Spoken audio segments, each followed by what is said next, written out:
burya abantu benshi ntibazi ico ushaka. Aba followers, aba bantu, iyo audience yawe ntizi ico ushaka.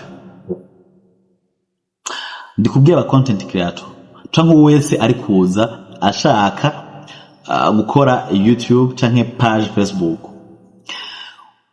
Nta bantu baba bazi ico ushaka ico ugamije mu gihe utakibabwiye. Sivyo? Iyo ukoze video, iyo ukoze content, bwira abantu baza kwibona, baza kukumviriza, babwire ico bita call to action. Sivyo? Call to action is subscribe, follow me, comment, share, like. Ndumva ni call to action. So rero iyo umuntu iyo ukora content zuributsa abantu ati nimba uri mushasha kuri runo rubuga rwacu, kora subscribe, kora follow. Nimba ino video wayikunze, ino content wayikunze, kora partage, like, commenter. So rero abantu benshi abantu ntibahibuka, arashika kikora content kavuga ukamenga ariko arakubita rap, ukamenga ni beefs, ukamenga ni Fabi Love ariko arakubita malap. Sivyo? Rero call to action ni nziza cyane. Call to action gira abantu urakoze content kanaka, uravuze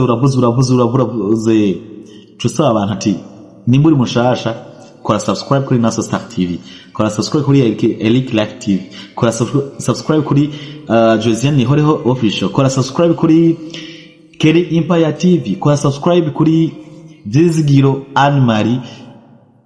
Donc ivyo ni channel yawe, ni page yawe, babwire uko utababwiye ntavyo bamenya ivyo ushaka. Babwire ati kora subscribe, kora like kuri no video yacu, babwire ati kora commentaire. Sivyo? Rero mu gihe utabibabwiye none baca babirota. Uri mu content creator, wewe ni uzi ivyo ukeneye, ni uzi ivyo ukeneye ko abantu audience yawe iguha.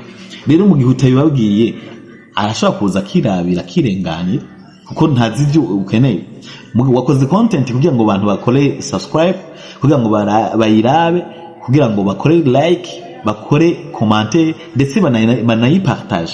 Rero babwire ati jewe nshaka kora subscribe, kora follow, kora partage, kora like, j'aime, commenter. Ivyo ni vyiza.